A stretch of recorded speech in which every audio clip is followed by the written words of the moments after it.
দক্ষিণ চব্বিশ পরগনায় কুলপিতে প্রধানমন্ত্রী গ্রাম সড়ক যোজনায় নিম্নমানের সামগ্রী দিয়ে রাস্তা তৈরির অভিযোগ। রাস্তা তৈরিতে নিম্নমানের সামগ্রী ব্যবহারের অভিযোগে কাজ বন্ধ করে দিলেন গ্রামবাসীরা। অভিযোগ, রাস্তা তৈরি করার 24 ঘন্টা যেতে না যেতেই পিচ সহ স্টোন চিপ উঠে যাচ্ছে। গ্রামবাসীরা প্রতিবাদ জানানোর পর থেকে বেপাত্তা ঠিকাদার সংস্থার কর্মীরা। স্থানীয় বাসিন্দাদের পক্ষ থেকে বিষয়টি গ্রাম পঞ্চায়েত ও প্রশাসনের নজরে আনা হয়েছে। গ্রামবাসীদের অভিযোগ স্বীকার করে নিয়েছেন পঞ্চায়েতের প্রধান অভিজিৎ বৈরাগী। কুলপির বিধায়ক যোগরঞ্জন হালদার জানিয়েছেন, খারাপ কাজ হলে প্রয়োজনীয় ব্যবস্থা নেওয়া হবে।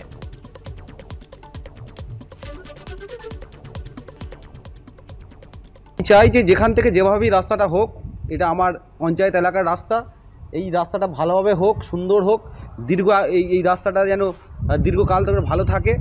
তো এখন যে অবস্থা, তাতে দেখা যাচ্ছে রাস্তার কাজটা ঠিকঠাক হচ্ছে না, খুব ভালো হচ্ছে না, লো কস্টের মেটেরিয়ালস দিয়ে হচ্ছে। এবং হয়তো দেখা যাচ্ছে এখানে মাঝখানে আমরা একটু চেক করে দেখলাম যে মাঝখানে যতটা দেওয়ার কথা, কতটা দেওয়ার কথা আমার জানা নেই, কিন্তু সামান্য দেখলাম পিচটা খুব সামান্য দেওয়া আছে। এটা খুব একটা ভালো কাজ হচ্ছে না, আমাদের মতে খুব একটা ভালো কাজ হচ্ছে না।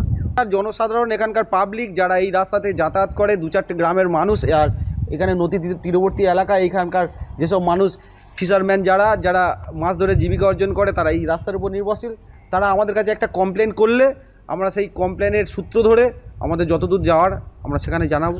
লোকসভা ভোটে তৃণমূলকে সুবিধে পাইয়ে দিতে টাকার বিনিময়ে মণ্ডল সভাপতিদের বদল করেছেন জেলা সভাপতি। বাঁকুড়ার বিষ্ণুপুর সাংগঠনিক জেলার বিজেপি সভাপতি অমরনাথ শাখার বিরুদ্ধে এমনই অভিযোগ তুললেন বড়জোড়া 2 নম্বর মণ্ডলের অপসারিত মণ্ডল সভাপতি ও দলীয় কর্মীদের একাংশ। কথা বলবো, আমাদের সঙ্গে রয়েছেন আমাদের প্রতিনিধি পূর্ণেন্দু সিংহ। পূর্ণেন্দু, ঠিক কি অভিযোগ কর্মীদের? দেখো, গত 17 তারিখে বিষ্ণুপুর বিজেপি সাংগঠনিক জেলার বেশ কিছু মণ্ডল পরিবর্তন হয় এবং দেখা যাচ্ছে যে বড়জোড়া মণ্ডল 2-এর যে প্রাক্তন সভাপতি গৌতম মণ্ডল, তিনি সরাসরি অভিযোগ করছেন যে আমাদের সাংগঠনিক যে জেলা সভাপতি অমরনাথ শাখা, সে কিছু টাকার বিনিময়ে এবং তৃণমূলের সঙ্গে হাত মিলিয়ে সামনের লোকসভা নির্বাচনকে দলকে অপব্যস্ত ফেলা এবং দলকে হারানোর জন্য এই মণ্ডল সভাপতি পরিবর্তন করেছে। এবং যাকে মণ্ডল সভাপতি করা হয়েছে নতুন, সে এলাকার পরিচিত মুখ নয়, সে দলের সাংগঠনিক কোনো বিষয় কোনোদিন ছিল না, সেই মানুষকে সাংগঠনিক দায়িত্ব দিয়েছে। এবং এই মণ্ডল এলাকার বড়জোড়ার যে মণ্ডল 2 এলাকার কোনো বুথের কর্মীরা এবং মণ্ডল কর্মীরা না জানিয়ে জেলা সভাপতি নিজে সিদ্ধান্ত নিয়ে এই ঘটনা ঘটিয়েছে এবং তারা আন্দোলনে হুঁশিয়ারি দিচ্ছে, তারা বৃহত্তর আন্দোলন করবে। এই বিষয় নিয়ে রাজ্য নেতৃত্ব দৃষ্টি আকর্ষণও তারা করবে এবং জেলা সভাপতি এবং মণ্ডল সভাপতি তারা পরিবর্তনের দাবি করছে। অপরদিকে অমরনাথ শাখার বিরুদ্ধে যে উঠা অভিযোগ, পুরোপুরি অভিযোগ অস্বীকার করছে। কেননা অমরনাথ শাখা যেটা জানাচ্ছে যে সামনে লোকসভা নির্বাচন দলকে আরো শক্তিশালী করার জন্য বেশ কিছু মণ্ডল পরিবর্তন করা হয়েছে।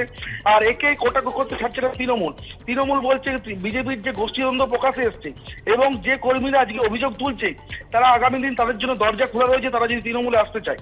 পাপিয়া, ধন্যবাদ তোমায়।